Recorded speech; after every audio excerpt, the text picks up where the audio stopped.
bansang Argentina, himalang nakaligtas ang isang babaeng tumalon mula sa ika-23 palapag ng hotel. Bumagsak siya sa bubong ng isang taxi at bukod sa ligtas na lumagpak, nakausap pa raw siya sandali ng mga responding rescuer bago siya isinugod sa ospital. Ayon sa mga saksi, sa lakas ng pagbagsak noong babae sa taxi, para raw nagkaroon ng isang pagsabog.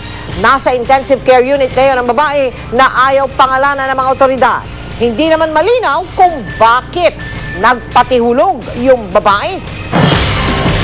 Mga kapuso, ngayon po ang ika-78 karawan ng yumaong dating Pangulong Corazon Aquino. Isang bantayog ni Pangulong Cory ang inilagay sa tabi ng estatwa ni dating Senador Ninoy Aquino. Isang misa rin ang dinao sa St. Scholastica's College kung saan siya nagtapos ng elementarya. Isa-isang nagbigay pugay ang kanyang mga naging dating opisyal sa Malacanang. Pinakahuling nagsalita si Pangulong Noynoy na hanggang ngayon daw ay nangungulila sa kanyang ina. There are days I will admit, I miss my parents. There are days I will miss one more than the other. Minsan talaga medyo sad, the point that you miss them.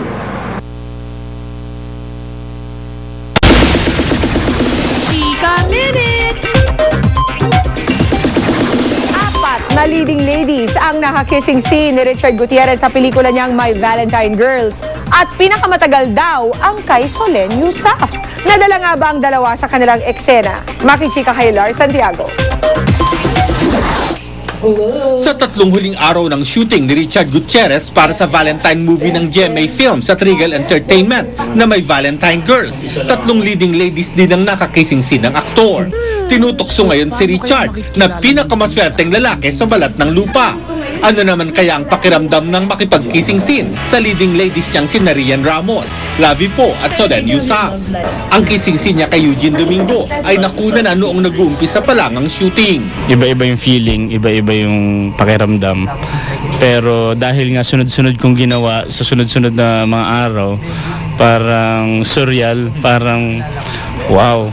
Pero sa mga kissing scene, ang pakikipaghalikan ni Richard kay Solen ang pinakamahaba. Sabi ni Chard, ito na raw ang pinakamahabang kissing scene na nagawa niya sa kanyang career.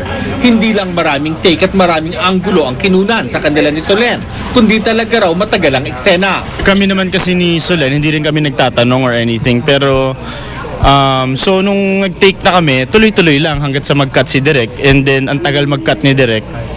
Pero pagkatapos nung eksena, in-explain sa amin ni Direk kung saan niya gagamitin yung shot na yun. Nagdiwang ng karawan si Richard at ang kakambal niyang si Raymond ditong nagdaang Biyernes at sa isang simpleng family dinner lang daw idinaos ang selebrasyon.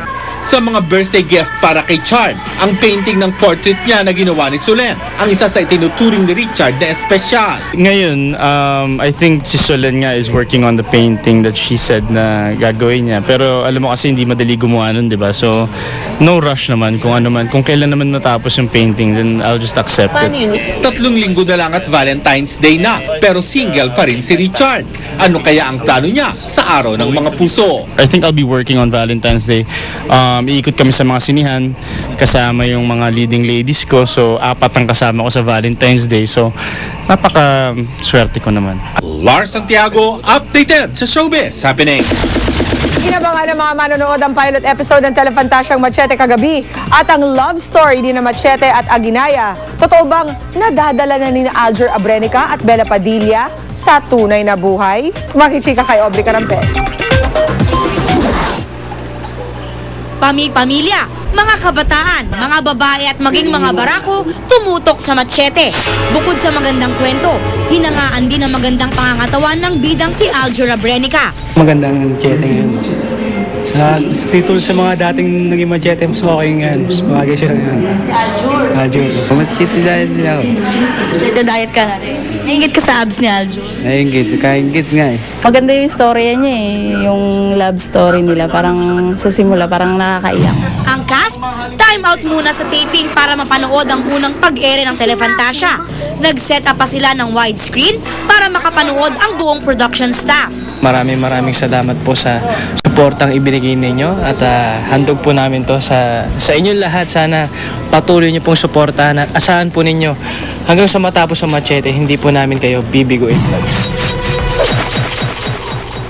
Sa pilot episode, ipinakita ang alamat ni Machete at ang kwento ng bawal na pag-iibigan nila ni Aguinaya na ginagampanan ni Bella Padilla. Panay na tinutukso sa set ang dalawa. Niyaya nga ba ni Aljur si Bella na mag-date? Nagpunta po kami sa UP and nag-cheat ako. Kumain kami ng masarap na pagkain. Natuwa naman ako na relax ako. Hindi kasi ako usually lumalabas na kasama mga guys. So, nung una very uncomfortable ako. Feeling ko napansin niya yun. Pero natuwa ako na nag-take siya ng time na mag-bonding kami. Ibinuking pa sila ng ka-love triangle nila sa show na si Raisa Senon. Mayroong twinkle, twinkle, little star. Kalino. Sa mga mata nila.